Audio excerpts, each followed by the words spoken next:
it is. Stay right there. Yes? How would we scale the cross? Beautiful. Cross product is a beautiful example if you can't. There are other things related to the cross product in higher dimensions. Okay.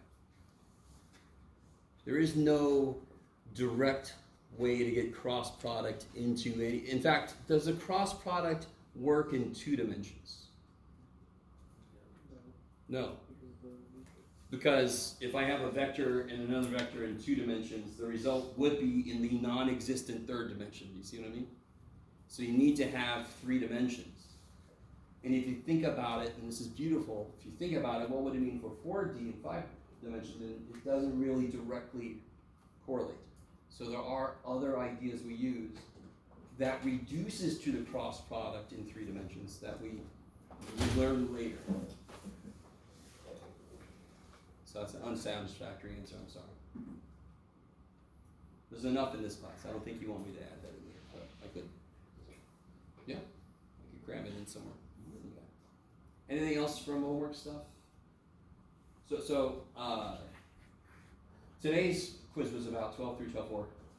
I think you're starting to catch on that there are very few things that I'm going to write down for you in general. You're going to have to remember some of the stuff. The projection thing, I understand. I could put that down there.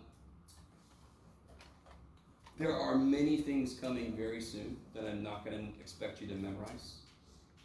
I'm going to try to be very specific about what I need you to memorize and what you don't need to memorize. Okay. So like there's a whole quiz coming up where I'm just going to give you all these formulas because the real thing is the work. I'm not going to expect you to remember all the ins and outs of each thing. Yeah. Okay. Yes. The species that bugs me. You and Mr. over there, you guys had some connection, like in terms of logic. I don't really understand how you guys found the normal vector, right? Right, just by looking at it. Okay. Real quick review. If I have a normal vector and a vector in the plane. I'm trying to get the equation for some given plane. If I'm given the normal vector and I'm given a point in the plane,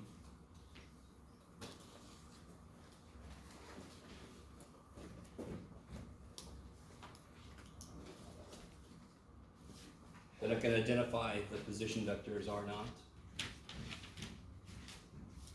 And so remember, I showed you the example of creating the equation of a circle by using the definition of a circle. It's a collection of all the points equidistant from a given point. I'm given a point, the center, that's sort of like I'm given a point, and then I represent every point. So my answer is going to be this collection of points, which is true. It just is true, but it's not useful. Now, what the hell are these things? So I give myself a point, and so I call this R. Can somebody give me a vector in the plane then? No, I'm sorry. With what I've told you up here, can you give me a vector that actually is in the plane? No, ABC is directly orthogonal to the plane. X0, Y0 is 0. Besides that one. X1, Y1 is 0. No, okay.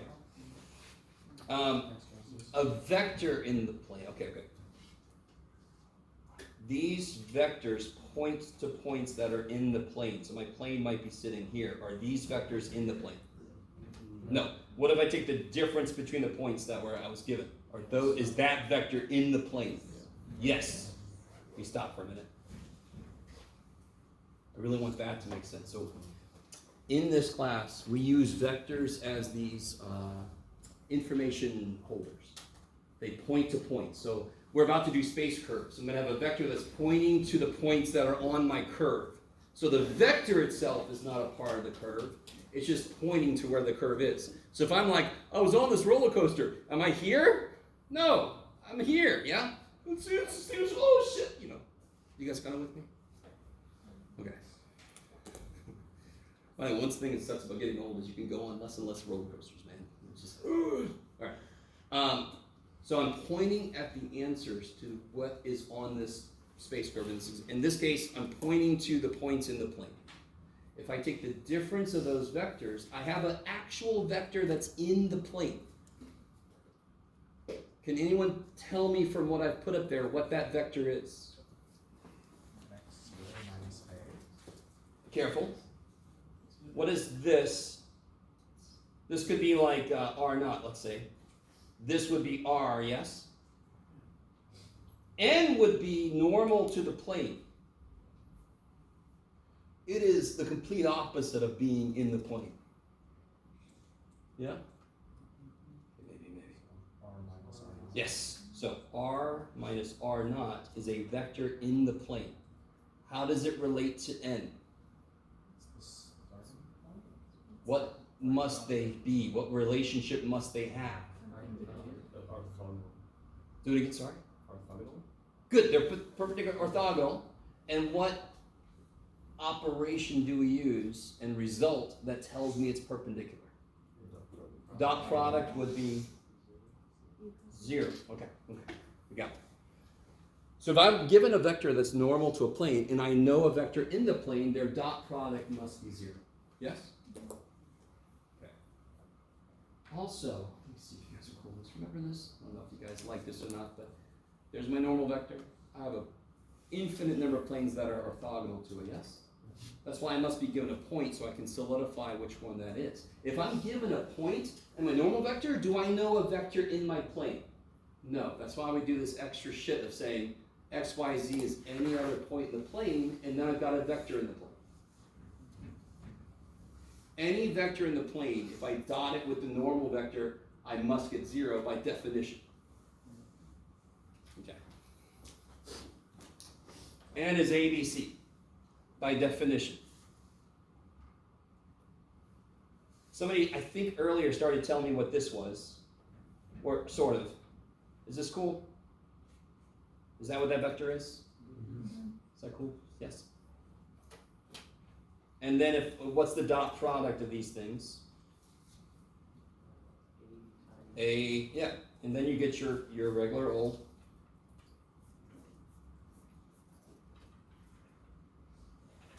equation of a plane, and if you multiply this through and add it over, you get your D, your number on the other side. Do you see the coefficients are the components of the normal vector? The same way that the number in front of x, when you solve a linear equation for y, is the slope, when you put a plane in this form, the coefficients together are the normal vector. Okay? By definition, just because of the way we defined it, and the requirements of a normal vector with the vector in the plane, it's got to be 0 when you dot product. If I just follow the logic, I get here. So now I can do this backwards. This is awesome. If somebody gives me the equation of a plane, and they have it in the right format,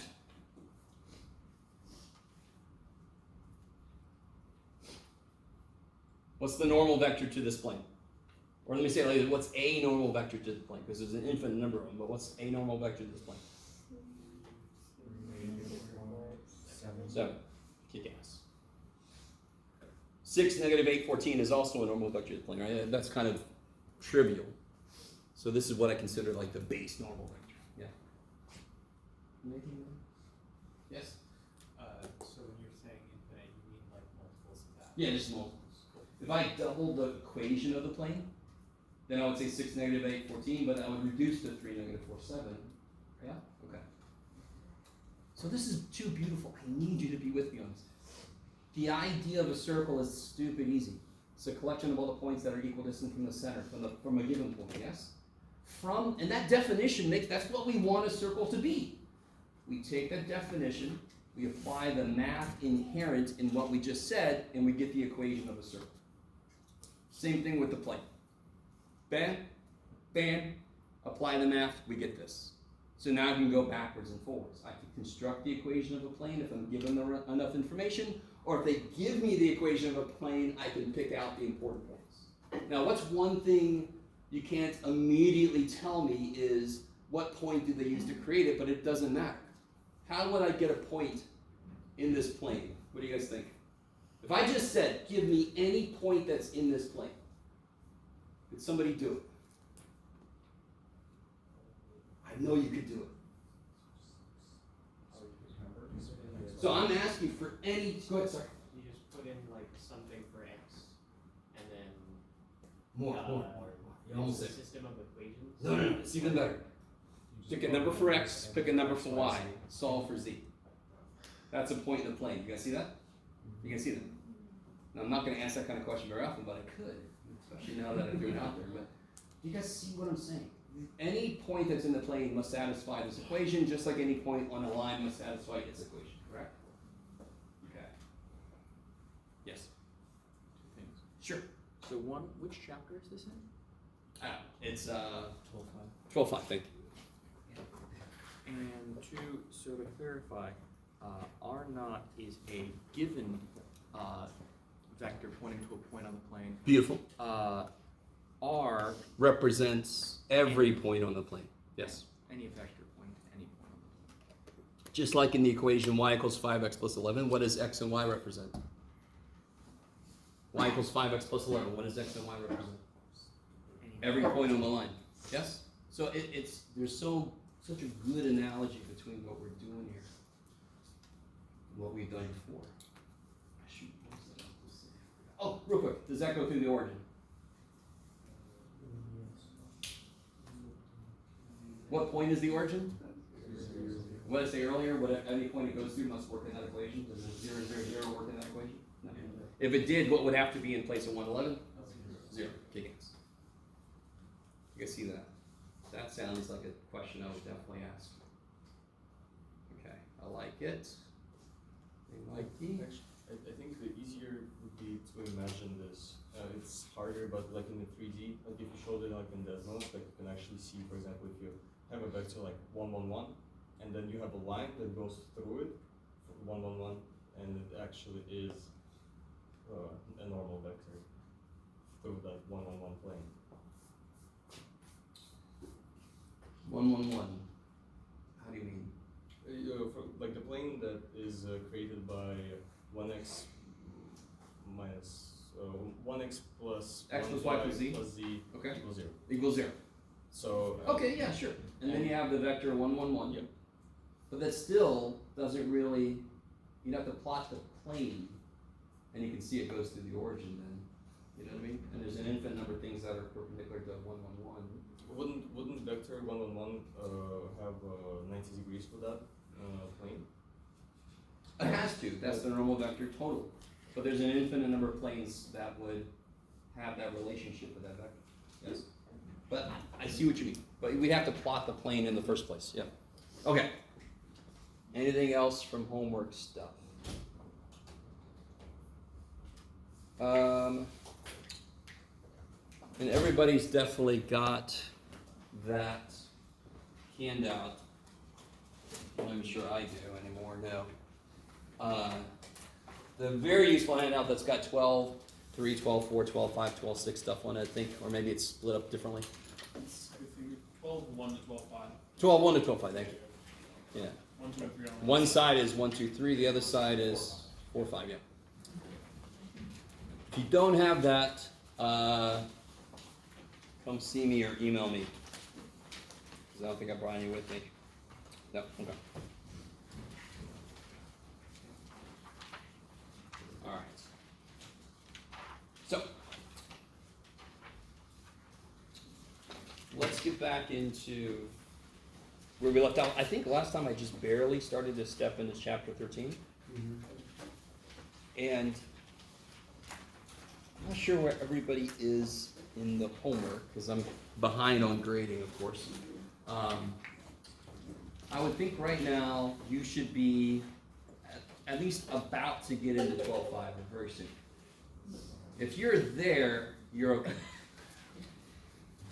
If you're not there, the further away from there you are, the worse it is, yes.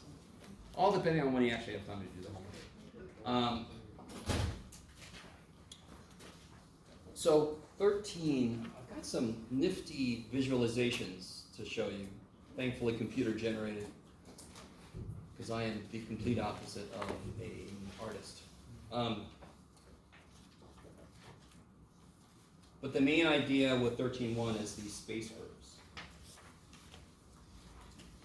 which always sounds to me like in sci-fi when they just throw the word quantum in front of anything, or Doctor Who with sonic screwdriver. So, all a space curve is a curve that's allowed to move in more than, and however many dimensions that it actually exists in.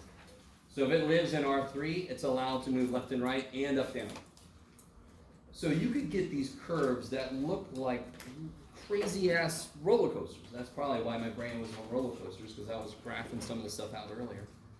So everybody's sort of with me. So the way I define space curves, one of the easiest ways to define a space curve is parametrically. So in general, I can consider a space curve as being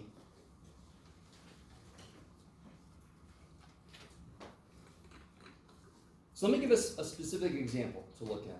What if I had this space curve? I can't remember exactly what it was. It's going to be related to this at least. I can change it, yeah. I've got something built in my little Desmos I'm going to show you in a minute. I'll make it this, whatever it is. Bless you. You guys remember doing parametric equation stuff? Hopefully you've done that before. So what it means is, whenever I teach parametric equations, I should have brought it today, but I have an Etch-a-Sketch in my office. So, have you guys ever seen an Etch-a-Sketch before? I should have brought it. So you've got these little knobs, and the little thing makes a little, so I can make stairs really nice, right? I could pull up an online Etch-a-Sketch thing, but this is maybe the X, so it moves left and right, this little thing on the screen, and this is the Y. So as the little thing moves, it leaves behind, I think it's graphite that's in there, I can't remember, something magnetic that's the thing. So as you move it, it leaves a trail behind. You guys kind of, so if I move this button a little bit faster than that one, then it's going to go over faster, so it's going to have a smaller slope. Yes? I am the T. Because do I show up in the graph? No. But my decision as to when to move one way or how quickly to move a knob changes what the X and Y coordinates do on the screen, correct? So in this case, we have a 3D version of this.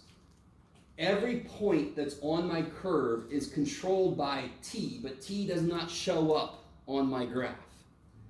It's kind of like a backward, it's like a time, and this is why we use T. So time 0, what point would I be at?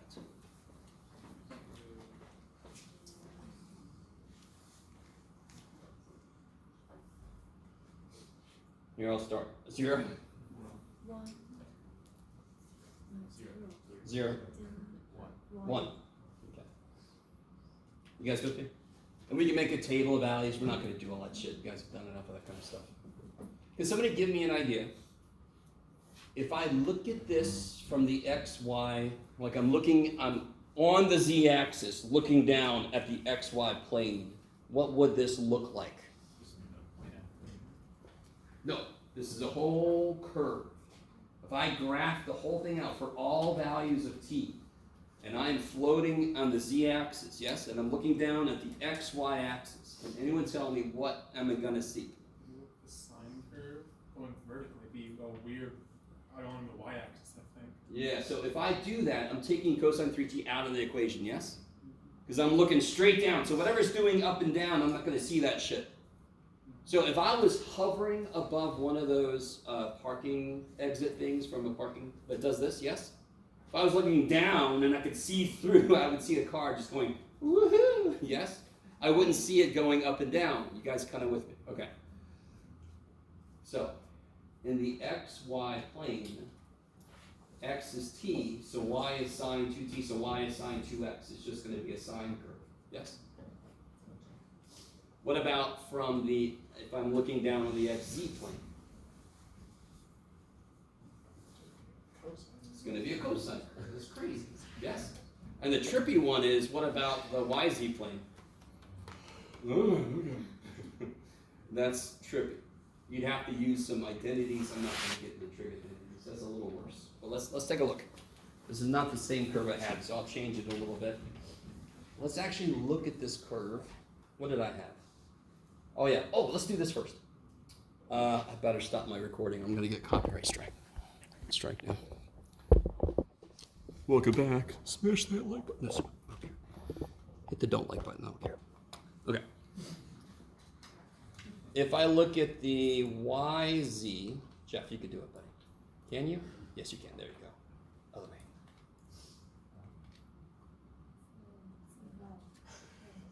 Does that look? All right. This specifically does not look familiar, but have you seen images like that before? When you've done parametric equations, you should definitely have seen images like that before, and if you didn't, you should go find your teacher and slap them. That's the coolest shit in the world to look at. You guys ever heard of that spirograph game?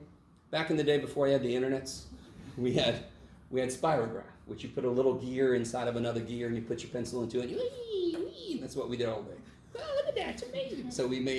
So to me, whenever I teach parametric equations, it's really cool because you're learning the math behind the shapes and you can actually take the radius of the gears and actually relate it to an equation that would represent the shape. It's silly. So much good math in spirograph that you don't even need to consider when you're a little kid. Or even now, you don't have to consider it at all. So that obviously was going to be the freakiest direction to look at because that is sine 2t versus cosine 3t, yes? Doesn't it make sense? Let me see. Why does it make sense that this is contained? The other two went off forever in one direction, didn't they? Yes. In both the y and the z direction, it can only go out to 1. Yes? Because they're both cosine and sine. They can only have 1 to -1 outputs. You with me? But of course, in the other directions, it could go infinitely in both directions. In one direction. So let me turn this guy on, and then I can look at it from a normal perspective. There we go. There's our normal x, y, z, yes? And then I can kind of wee-haw, woohoo, why, ah. Doesn't exist anymore, poor little thing. All right, so there's your spaghetti. So when I look at it from this perspective, I have lost the thread, right? I can't see the parts, just like the art I was talking about. You have to look at it straight on this way, straight on that way to be able to see the various pieces that go into it. So this is trippy. Just like when you're drawing traces, or what do we call them? Yeah, we call them traces. Good, I've got to remember my terminology when it happens. Trying to piece those together are difficult, but if I look at an end result and I look at it in a certain way, I can see the trace that I would get, yes? But putting it together is hard. Same thing happens here. So you're not going to be, thank the gods, graphing space curves by hand. That would be horrendous. If you want to, you can. Nothing's stopping you. Okay. I would highly recommend everything I did over here, by the way. This is all completely free. Everything I did on this is free. You don't have to sign up for a freaking whatever. Just go on this thing. Have you guys played with Desmos at all? Oh, let me do this. I always forget to do this. If you want to create a slider, you just have to use A or B or C. And then, so this is the full curve. This is controlled by a slider, and that's why I just get a point, because for every input, I just get a point output. So all of that can be constructed very quickly, yeah? So you can do that for yourself with all the homework if you have access to a computer. Okay, and I know not all of us always has access to a computer, which is why it's not a requirement. Okay, how are we doing so far? So that's kind of nice. You can take a moment, if you have access to a computer, throw some problem up in Desmos that you're looking at and actually see it and turn it around and look at it face on and so forth. Okay. Let me see. Oh, here we go. Let me see. What if I do this? No, sorry. All right, I'll stop. So, I think I warned you about this before, but if I had a space curve, which is a trajectory for something, especially if I consider t to be the time element. So I can calculate the trajectory of something moving through 3 dimensions and write the equation for it. How could I figure out how quickly that thing is moving? Take the derivative, yeah. So what would r prime be? Yeah, it's almost too good to believe. Let me freak you guys out for a second.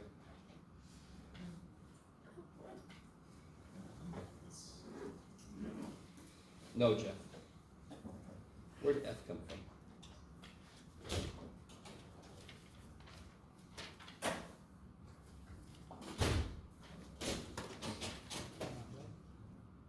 Yes? Yes? If I want to find the derivative of anything in the universe, I plug a t plus h into it, t divided by h, let h go to 0, yes? Same old things. But notice, this happens a lot. Since the components of my space curve are all functions, I inherit all the properties of functions. So how do I take the derivative of a space curve? I just, like somebody said, I just freaking take the derivative of each component. Thank the gods. Yes, you're not going to have to do this. This is why I told you I was going to freak you out. So you really should not have been freaked out. So real quick, for the curve I gave us, calculate the derivative. Calculate how quickly this thing is moving at any given time. This would actually be the vector showing what direction it's going to move at any given time.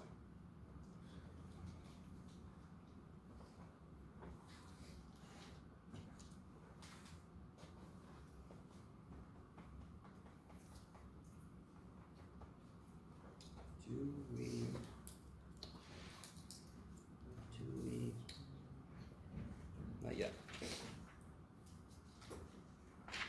I don't know when we do that.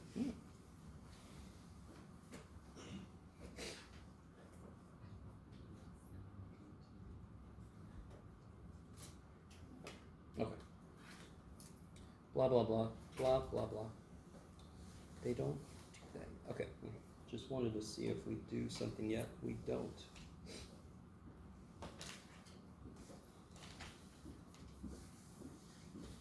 All right, cool. So what'd you guys get? 1? 2 cosine 2t. Negative 3 sine 3t. I like it. Kick ass. So if I plug in a specific time, it'll give me a little vector that designates the direction I'm about to head in, and the magnitude of it would be my actual speed. Kind of nifty. Kind of nice. I mean, that's, if I wanted to be something, that's what I would want it to be, and thankfully that's what it is. So, before I get too far, I got a little excited there. If I give us another curve here,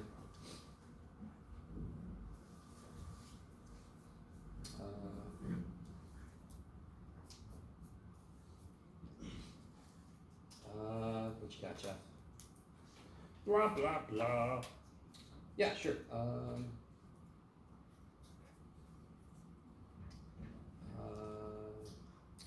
Wait. Yeah, there we go. Okay. That doesn't matter, Jeff. That's okay. What is the limit as t goes to 0 of that vector?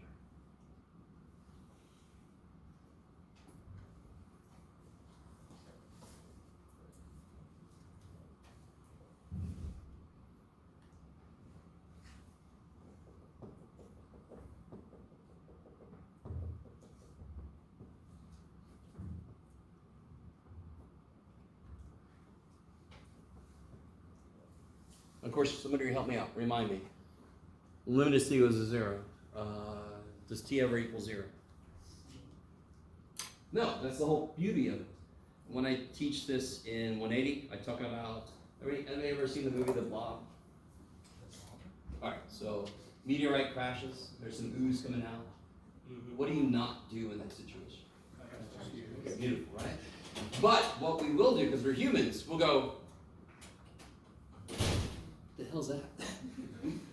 That's weird. And we turn around and we leave, right? So if there's a weird spot or weird something, we're curious. We'll get kind of close and we'll go, nope. Of course, in the movie, the dude touches it, wraps around his arm, the whole movie happens. People go, oh. So don't be approaching those space meteorites, kids. the non-space meteorites have one. So, since I don't get to zero, a lot of these things actually have answers. For example, does anyone remember the limit of sine t over t? And of course, what could you use to help yourself out? Yeah, see, all the stuff you've learned still applies because every element of this space curve is a function. L'Hopital's rule comes into play when you have a ratio that is indeterminate form, yes? So that would be 0 over 0. I could do L'Hopital's, or you could just remember that that's 1, yeah? What about this one? This one's easy. Yeah, so it'll be cosine of pi, -1, yes? And then what about this guy? 0, 0, 0 minus 1. Can't you factor this? Yeah. So 1 to t cancel out? Just -1. Yeah, so it's -1. Okay. That's what it should have started with. Limits still work because I inherit all the properties of functions because every component is a function. So I can still do limits the same way we did, which leads, of course, to what I already did. I could do a derivative because it's based on limits, and we could do limits because it's based on functions.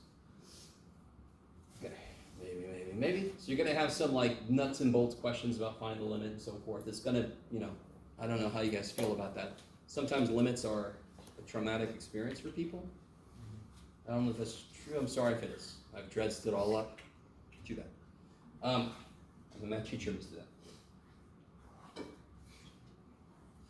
Blah, blah, blah, blah, blah, blah, blah. Oh, yeah. That's right. So, let's look at this. Yeah.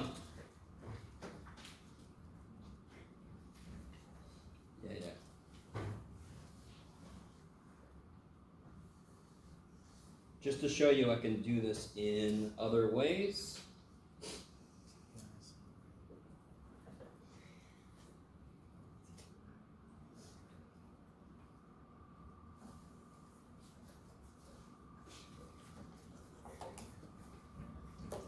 We've looked at this kind of thing before in a certain way, so can somebody help? What is x of t?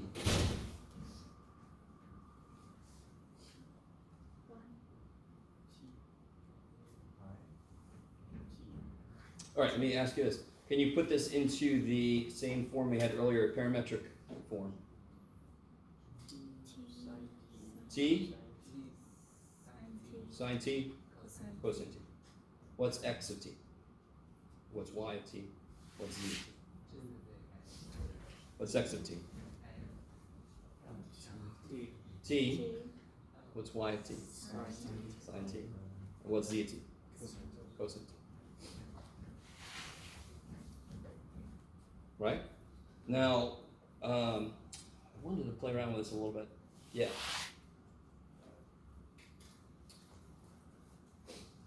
So if I look at, for example, do you see how y squared plus z squared, what's y squared plus z squared is problem? 1, because it's sine squared plus cosine squared, yes? So for every value, so that would be, for every value of x, I actually end up getting a circle. So what's really neat is, let me see, I'm trying to bring this back to cylinders. So you guys are cool with this. If I look from the YZ, at the YZ plane, it's going to be circles. And if I change x, then that means the center of the circle that I'm drawing moves along the x-axis. You guys kind of with me? Yeah. Can I do this on the fly? Probably not. If you try to graph this, let me see if you guys can suffer with me here. So it would be in the YZ plane, it would be circles. But then as they move along, so I actually would be living on this cylinder, but I would be, let's see if I can do this,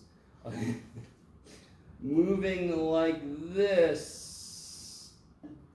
Yes? Maybe? All right, so there's a better picture of what I'm trying to say somewhere. There it is. Here's a better picture of what I'm trying to say. That's not bad for me. It's bad, but for me it's not bad. Here's what I'm trying to say. So this situation, is it the same? No, they put their t at the end. So that's why it's moving along the z-axis, because that's the one that's time. So for any value of z, I get this circle, right? So I'm moving along the z-axis as my x and y try to trace the circle out. So this is right back to the get out of the freaking parking garage at certain airports or whatever, yes? So it's not the whole cylinder, because for every value of t, I'm getting a point on the surface of the cylinder. So it's not giving me the entire cylinder. So if I look at, let's see, if I do x squared plus y squared, I get 1. So x squared plus y squared would give me the entire cylinder. You guys with me? But I'm not allowed to use any value of x and any value of y. I can only use x's cosine t, whatever t is, and y's sine. You guys kind of with me. So I'm not going to get the entire cylinder. I'm going to get this line that lives in the cylinder. That's kind of nifty. So a lot of these space curves actually must exist on a cylinder or on some kind of other quadratic surface. I think there's another picture. I thought there was, but yes, there it is. This one's really cool. That one's kind of nifty. Where was the equation for this, Jeff? Is it up here? Yes. So real quick, if I look at it from the xy, at the xy plane, this is just going to be a parabola, correct? Okay, so if I look here, whoops, xy plane, parabola, repeated. And the curve lives on that parabola because the relationship between x and y is always y equals x squared. But the z part is, of course, x cubed. Where'd it go? Jeff. Z part is t cubed. So just like the one we did earlier where there can only be certain points that live on that surface, the same thing's happening here. So that is kind of nifty. This is more specific. You can't just use any x and y. They have to actually live on a certain cylinder or surface. Okay, maybe. That's an idea that doesn't necessarily directly play into the work you've got to do, but it's what's happening in the background. Okay. So let's try a problem now.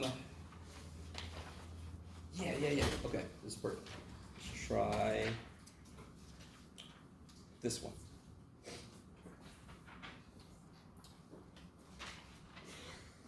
Oh, there.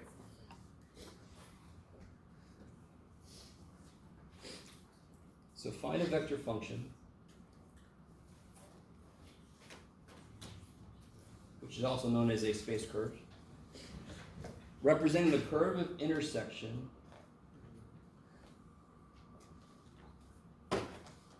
holy crap, John. I love you guys. Please feel free to say, hey, old math dude. Okay. Find vector function representing the curve of intersection. Let's see. Between x squared plus y squared equals 1 and y plus z equals 2.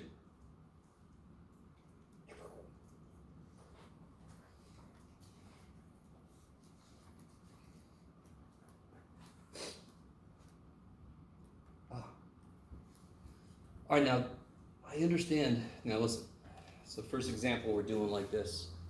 this kind of problem, when a student looks at this, you're like, do I have to graph this? What the hell do I have to do with this thing? At this point, we should all be very familiar with x squared plus y squared equals 1. What's one way to parameterize that? What's the most immediately obvious way to parameterize x squared plus y squared equals 1? Let x equal Sine. Sine. Sure, let x equal sine t. And cosine t. Now, I need to find the intersection between these two, which means that y plus z must be 2, but we just designated what y is. So therefore, cosine t plus z must be 2, so z must be 2 minus cosine t. So therefore, my space curve, my vector function, is just going to be sine t, cosine t, 2 minus cosine t. I think I've done that both ways. It's okay.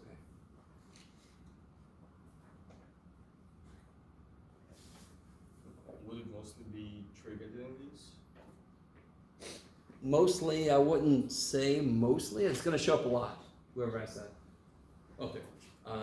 Always look for the squares to potentially be sine squared, cosine squared. So keep an eye out for the squares. If it's not squares, you're going to look for some other connection. Yeah. Let me see. We could do, this is sort of the same idea. Not really, this is a little different. This is a little bit different. What if I gave you, same idea.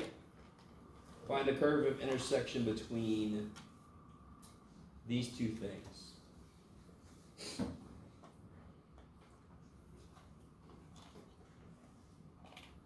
Now this is a little worse.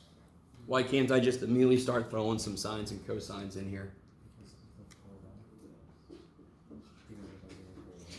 It doesn't equal a number, right? So if x squared plus y squared equaled 4, I can make x 2 sine t and y 2 cosine t. Does it make sense? Because then when I square, I'm going to take a 4 out, I get it equals 4. Okay. What's the first thing I could do, though? I do have some squared stuff. So what is really wrong with that first equation? There's something wrong with that first equation that can be helped with the other piece of information that we're given. Yeah, put x in for y now. What does that do for me? So now you've used the fact that you want these to intersect, so you want this y to equal this y. So what can I do mathematically now that I at least have some matching?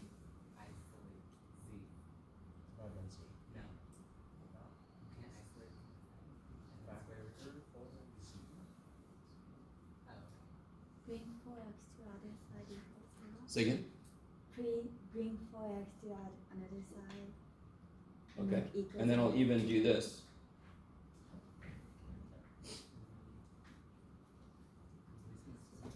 Way to go, Jeff. You rewrote it and you made room. Yay. Why did I make room? Complete the square. Yeah. So what goes here? Not 2. Not negative 2. Negative 4. Half a negative 4 squared. It's always going to be plus. Plus. Plus. 4. So better add 4 to the other side? Yes?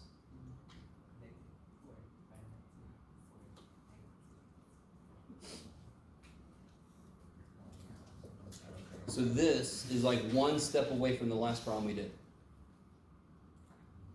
Do I have, now, I kind of gave this away a little bit a second ago. Let me see if you guys are cool with this. Pretend like, all right, in general, what's x? Can somebody tell me what x is? Just, what's x? What's x? And you're all like, God, man, did you take your meds this morning, Jeff? What's x? A number I don't know. Yes? Something I don't know. What's x minus 2? A number I don't know. So they act the same way. So couldn't I call x minus 2, now be really careful, I don't want to call x minus 2 sine t, because I'm trying to have the result be 4, yes? I want this to really make sense. If I make x minus 2 sine t and z cosine t, when I square and add them, I should get 1, but this says it needs to be 4. And I just gave it away a second ago. I want x minus 2 to equal 2 sine t, or cosine t, by the way. You guys with me? This is a choice we make. I want one of these to be based on sine and one to be based on cosine. I don't care which one. So I want x minus 2 to equal, we'll just say 2 sine t. So then what do I want z to be? 2 cosine t. How do I figure out what y is? You put in x. Y is x, so what's x? X is equal to 2 sine t plus 2. 2 plus 2 sine t, is that cool? So then what's y? X. 2 plus 2 sine t, yes.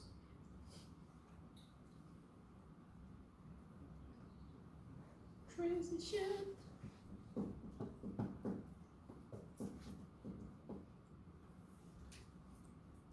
So let me try to do something a little nifty. Has everybody got that down there? You guys with me? You guys got it? Why 2 sine t, not sine t? Oh, okay. I need the end result to be 4. Oh, I see. Yeah. So if I wanted a 9 here, I would have made it 3 and 3. So when I square, I got 9 and 9, and I can factor a 9 out. Is that, you guys with me? Yes. What's 9 sine squared plus 9 cosine squared? T. Factor a 9 out. Sine squared plus cosine squared is, it's 9. So what's the square of 2 sine t plus the square of 2 cosine t? That'd be 4 sine squared plus 4 cosine squared. Factor 4 out, it's 4. You guys see that? Yes? This might be a dumb question. You would always use like a square number, like you couldn't. Oh, okay. What if it was 11? Square root of 11. Right. So the idea is we just square root what the number is. So that when I square and put them back together, I get what the number was. I like it, maybe. Do you guys remember trig sub? If you start thinking about remembering trig sub, isn't this like that? Because you had to pick x equals something cosine, or x equals something sine, and you base the number on what was in there so it would match up. That's basically what we just did. I put 2 because it has to be 4 here. Same idea. Yeah? Maybe. So, let me see. What time is it? Okay. Don't want to take forever to do it. Alright, maybe I'll try to do this in a bit. Yeah, I might do something nifty with this in a minute. I want to keep going to a point and then let you guys work on a problem and then I can try to do it real quick. Okay. Okay. So, I got a little ahead of myself because I was real excited. 13.2. So 13.1 is all about introducing the idea of space curves. They show us that limits work with space curves. We do some basic problems where so if I intersect 2 surfaces, the answer is going to be possibly a space curve itself. Yes. I like it. If I intersect 2 planes, the answer is going to be a line if there's an intersection. Yes. Okay.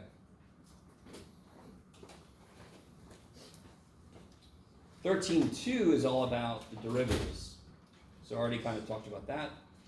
So if R of t is f g h, then R prime, I don't know why I keep wanting to make that an f prime g prime h prime, bless you.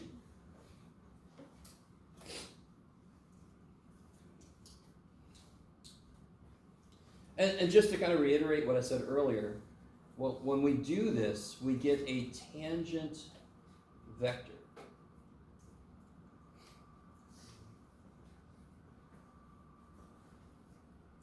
And very often, what we really want to get is a unit tangent vector. Because then we can use that to build up to the other thing. So how do I create, knowing that this is the tangent vector, how do I create a unit tangent vector? Say it one more time, sorry.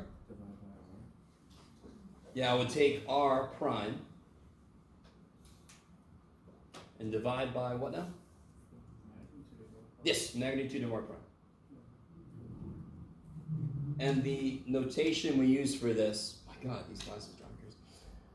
The unit tangent vector, the notation we're going to use is a capital T, and it's a vector. So it's just the vector that points in the direction that you would fly if the roller coaster you were on came unhinged. Yes? Whee! Whoosh! So it's just like when you first learn tangents. It's just if you're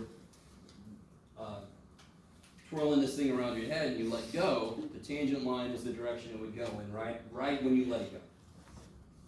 Yes, no? Of course, a little bit later, other forces take over, but right at that instant, that's the direction it wants to go. And it wasn't able to because your damn rope was pulling it towards the center. I'm free. Okay. So what we're about to get into is some nifty ass shit, because when I have a circle, can somebody tell me, I don't know if you've talked about this directly, how do you think the radius and the tangent line, how do you think they relate to each other? If I have a point and I look at the radius to the point, so this vector here now I can call it a vector, yes? And then the actual tangent line. Will that always be true for any space curve? Because a circle could certainly be a space curve. It's just a boring space curve that just lives in one plane. It doesn't really have this component. Yes, it's just, but it's still a space curve. Will that be true for every space curve? Will the tangent vector have to be perpendicular to the vector pointing to that point? No. So kind of like a true circle has this curvature that makes that perfectly perpendicular. But if I have something that's not circular, that's actually more parabolic or hyperbolic or whatever you guys got with me, it's got a changing curvature. The curvature is changing. So a circle, the curvature is constant. And that's why, of course, that's why it comes back to itself if you do it correctly. You guys with me? If the curvature itself is changing a bit, if it starts to turn on itself more, if I try to make a circle and I do this, oh shit, my circle's going to be a little wobbly and weird. You guys with me? Does that just make sense on the surface? That's the math we're going to be doing in a little bit, is talking about the curvature and how it relates to this relationship. Yes? Is the curvature is like slope per time? Oh, it's how we're going to get there. It's how slope. Yeah, I guess. I love it. I love, if you think about what curvature needs to represent, you could start to piece together what the formula kind of requires.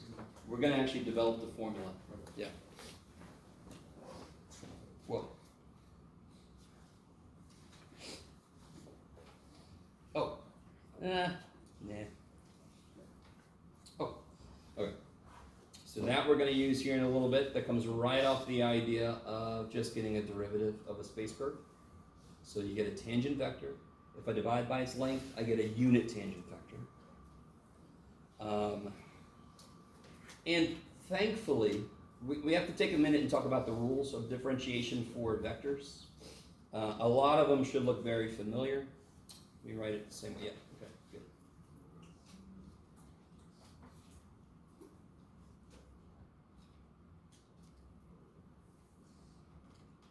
Oh my gosh. And of course you can just write this as u prime plus v prime. Some of these I'm just going to bang out. Hopefully they would make sense.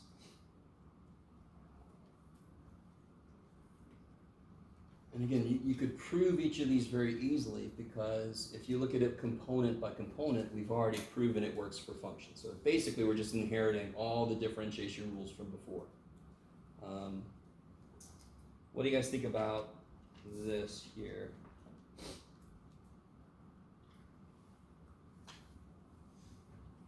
You guys get the idea of that? What does this represent? Like what does 3u represent? 3 times vector u. Vector pointing in the direction of u that has a length 3 times as big, yes? So it's just a scalar multiple of the thing. So this is just a scalar multiple, but that scalar multiple itself is changing over time. Are you with me? So f of t, according to you, is at any point in time, a scalar. So it's just a magnifier, it's just a multiplier of the vector. What do you think's got to happen for the derivative? That's gonna be like 2 times. What rule comes into play here? Do you think? Oh. Chain rule is if you have a function inside of another function, correct? So this is just going to be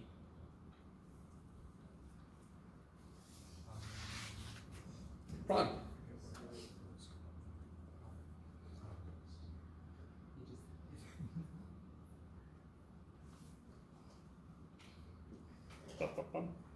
And you could prove this very easily if I wrote u in FGH and I just multiplied each component by that. Within there, I would have to do a product rule for each of those components. That's all this is capturing in one line instead of three. Real quick, just to make sure everybody knows what I mean. If u is f of t, g of t, h of t, what would f of t times u be? It'd be like f of t times f of t, f of t times g of t, f of t times h of t. What rule would happen for all components if I took the derivative? Product rule. So all this is doing is this is a collection of taking the derivative of the first f first, plus taking the derivative of the vector components second. Okay. Alaska? And then here's one. What about this here? And this one's a little weird. This one, I gotta double check something. Do. Let me see. Make sure I wrote this down right. Yeah, okay. Good. Let me write this a little bit better.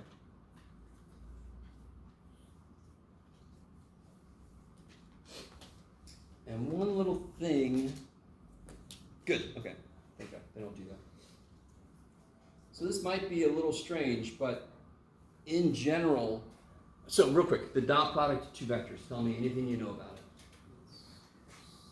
Good, that's all I know. Okay. So in that case, you might think the derivative will not make sense, but for an unspecified value of t, the dot product would be a function of t. Let me stop right there for a second. Because all the vector parts of it go away. It just becomes a scalar equation like any other regular equation would be. Yeah, some function of t. Yes. Yeah, depending on the components of the vectors. Okay. So the derivative respect to t of this makes sense. What do you think should work here? What do you hope works here?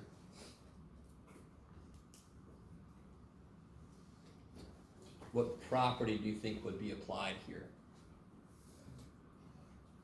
I hope the product will still work. Yeah, product. Sure enough, it is.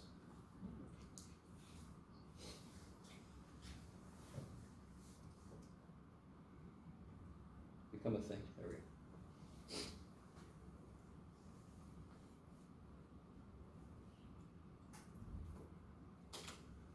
Now, how would you prove this? You just make u equal to FGH, and then you make v equal to m of t, n of t, o of t, whatever you want. Take the dot product, do the derivative, blah, blah, blah. It's doable. You could totally verify this is true. There's no reason it had to be true. There's no reason the product rule had to work, but it does. Partially because we inherit all the properties because every component is a function itself. So, not surprisingly, what do you think is going to happen here, thankfully?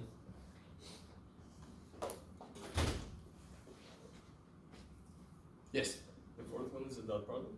Yes. Would it give us I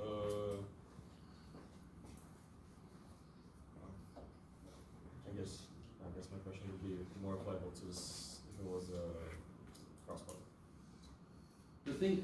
If I were a student here right now, the thing I'd have trouble with number 4 is I've drilled in your head that dot products are scalars. Somebody out there right now is saying to themselves, why the shit is the derivative not 0? Is anybody out there doing that? No? A little bit. It's because I haven't identified what the value of t. So it's still a function of t. So really quick on the side here.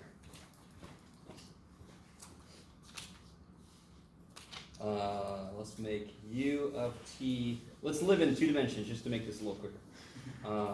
T squared and t minus 1. And let's make v of t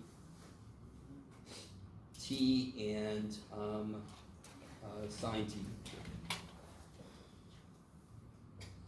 What's u dot v?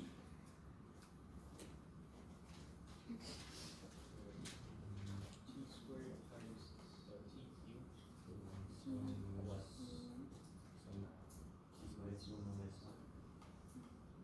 Is that okay? For a specific value of t, that is a scalar, the way that a dot product should be. Yes? So one level of misunderstanding is the dot product should be a scalar. And it is for a specified value of t. But in this case, if I don't specify it, I get a function of t, I can take its derivative. So now what do I get if I take this guy's derivative?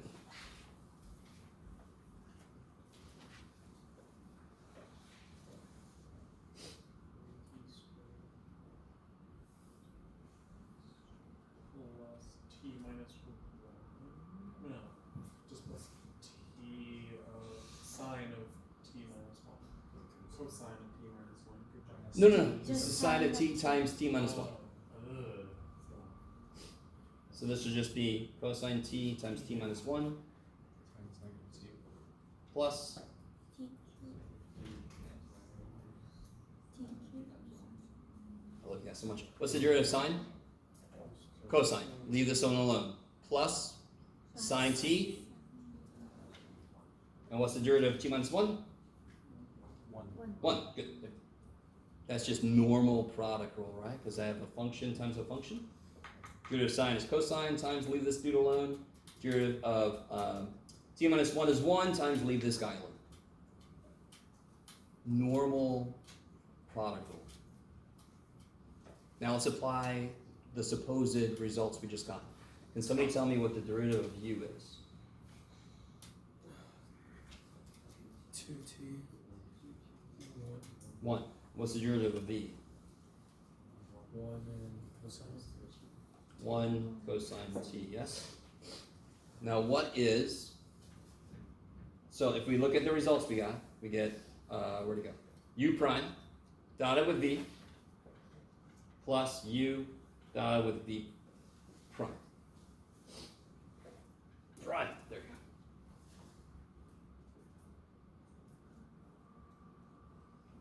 U prime is 2t1, v was t sine t, u was t squared t minus 1, v prime was, there it is, 1 cosine t.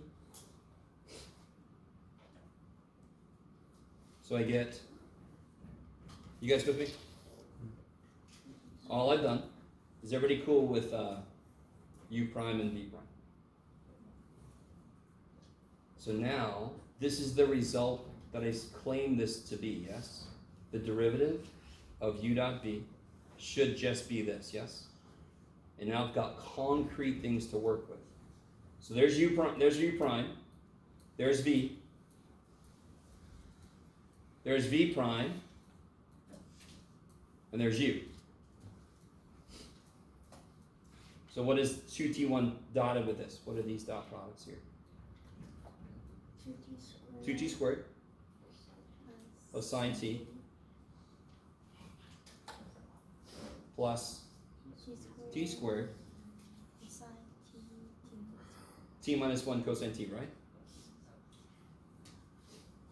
So I get 3t squared plus sine t plus cosine t minus 1, which is exactly the same answer as we got up here, yes? Okay. Much easier to do it just one way, but yeah, okay. Okay. So every single property we just did, I could, this isn't really a proof, this is sort of feeling it out. I'd have to give myself f of t, g of t, h of t, m of t, step through it that way. Okay. Oh yeah, and then we could do this a similar way, but the derivative of the cross product, thankfully, also inherits the. What are you trying to say, Jeff? You could do it, Jeff. Got it. U cross V, U prime cross V plus U cross V prime.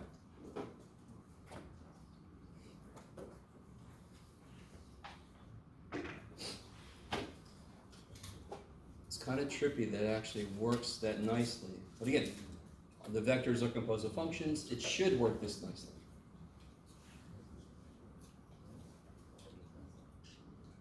And then finally, somebody said this earlier, what if I had this?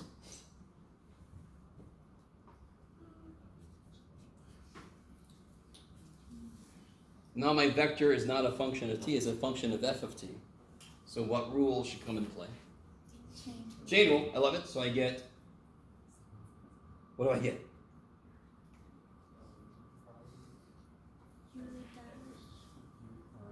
U prime, f of t, times f prime. I love it. So it's the derivative of the outside times the derivative of the inside. I love it. Okay.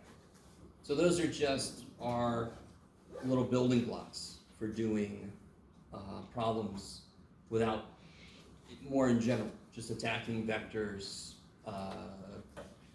abstractly instead of directly.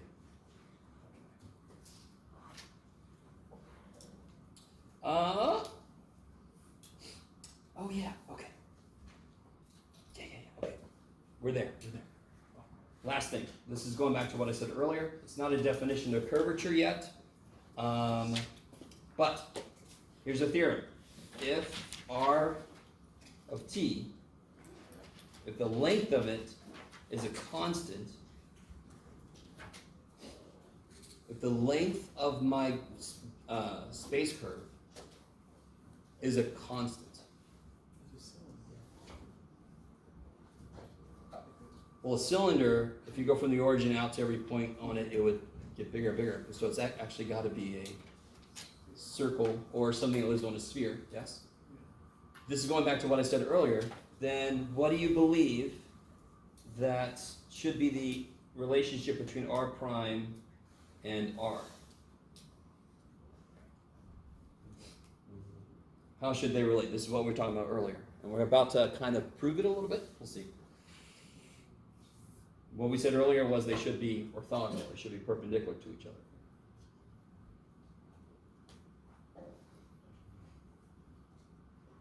So, how do I kind of prove this? One thing we always do is if I want the length of RT in my theorem, what I could start with is R dot R. Because what does that give me? What is R dot R? What's R dot R? The length of, yes, the length of R squared. So you've seen this in a few different theorems that we've done, where I want to talk about the length of R, so I kind of start with dotting R to itself, because that includes the length of R in it. And what did we assume is true about the length of R? Constant. So I'm going to call it. Now, real quick. In the book, how does the book represent vectors? They give us letters that are in bold. Very hard for me to do. I can barely write period. And now you want me to suddenly make bold? No. So I have to use a little vector symbol. Do you see that C? Is that a vector? No, because they have a little vector on it. Okay. In the book, if you see C that's bolded, they mean C vector. Okay, I like it. So now if I do d by dt, if I take the derivative of R dot R,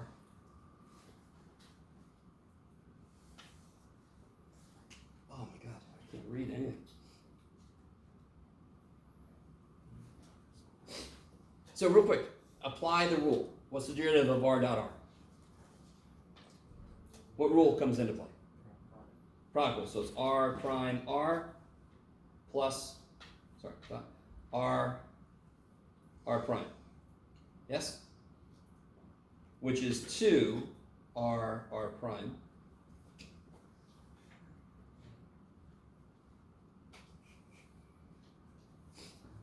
And what's the derivative of this side?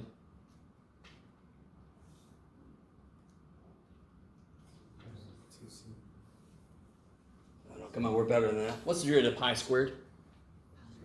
0, thankfully. What's the derivative of c squared? 0. Good, because c is a constant. So therefore, 2r dot r is 0, which, I'm sorry, r prime. Right, this side equals the derivative of that side. And what's the only time that a dot product can be 0? R and r prime are orthogonal. Cool.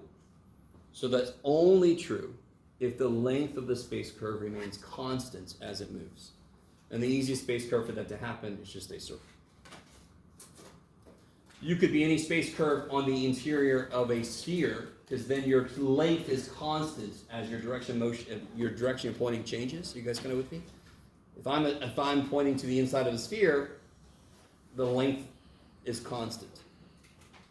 So that space curve would be forever orthogonal to its own tangent vector, its own derivative. Okay. All right. So we just got through 13.2. I want to warn you, 13.3 is very detailed. 13.3 is where I'm not going to make you memorize all of the components. I will tell you exactly which things you have to know. Most of them, I'm just going to give you the equations. Okay. All right, guys.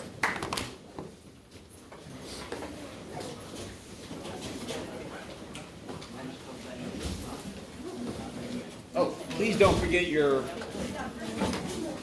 wallet. Oh, thank God. Oh, thanks, Ben. Yeah. Talked to you a couple weeks ago because I'm not going to be here for the first time. You told me to talk to you again whenever. Oh yeah. So you get closer. how soon after you're back?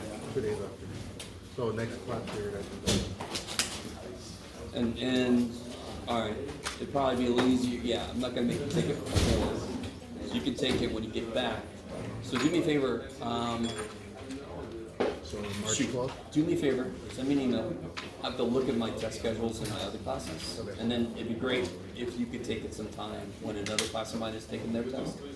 Because otherwise, I have to give it to you during office hours, and then it gets really weird. It's easier if you're taking it with another class. So I just have to look at my test schedule coming up. I think, oh shit, I'm giving a bunch of tests that week, which kind of sucks. I might be giving a test in my stats class. So yeah, I gotta check. So send me an email saying, hey, check your test schedule. And then I'll send you times at work and you can tell me if it works for you. Okay. Thank you. Sure. So you know how I found that mistake?